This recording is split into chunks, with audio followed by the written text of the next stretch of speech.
রবিবাসরীয় প্রচারে বেরিয়ে সাত সকালে কর্মীদের সাথে নিয়ে মুড়ি চপের আড্ডায় সুভাষ সরকার। রবিবাসরীয় প্রচারে আজ দিনভর নানান কর্মসূচি বাঁকুড়ার জঙ্গলে সারবেন বাঁকুড়া লোকসভা কেন্দ্রের বিজেপি প্রার্থী সুভাষ সরকার। প্রচারে বেরিয়ে সকাল সকাল কর্মীদের সাথে নিয়ে মুড়ির আড্ডায় সুভাষবাবু একেবারে শাল পাতাই করে মুড়ি চপ, বেগুনি, শসা, পেঁয়াজ, লঙ্কা ও ছোলা দিয়ে মুড়ি খেতে খেতে আগামী 30 তারিখ মনোনয়ন জমা নিয়ে আলোচনা সারলেন তিনি। সেখান থেকে জঙ্গলমহলে প্রচারের উদ্দেশ্যে রওনা দেন তিনি। মুড়ি আড্ডা মানে মুড়ি তো আমরা স্বাভাবিকভাবে খাই, কাজে প্রচারে স্বাভাবিক জীবনযাত্রায় যা করি সেই করতে করতে মানুষের সঙ্গে কথা বলা।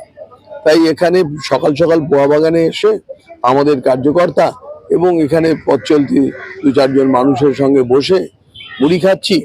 আর সেখানেই কর্মীদের সঙ্গে কথা হলো যেটা 30 তারিখের নমিনেশনটা কেমন জোরদার হবে এক, আর সাধারণ মানুষকে 5 বছরে কি কাজ করেছি এই বার্তাটা আমাদের কার্যকর্তারাও দিলেন।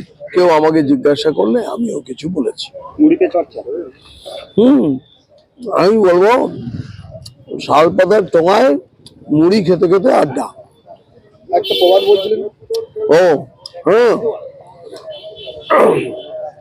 সেটা হচ্ছে যে নারায়ণ দেবতা নারায়ণ নারদ মুনির সঙ্গে যেতে যেতে হঠাৎ মানে আকাশ পথে যাচ্ছে, তো হঠাৎ একটা সকালবেলা যাচ্ছে, একটা আওয়াজ হলো স স স। কিসের আওয়াজ?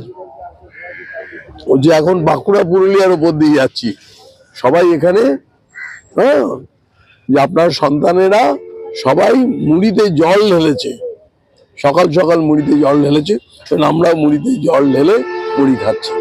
আর সারাদিন কি করবেন? সারাদিনে তো আজকে আমরা রানীবাঁধ বিধানসভায় যাব, সেখানে দফায় দফায় কার্যকর্তাদের সঙ্গে বৈঠক আছে।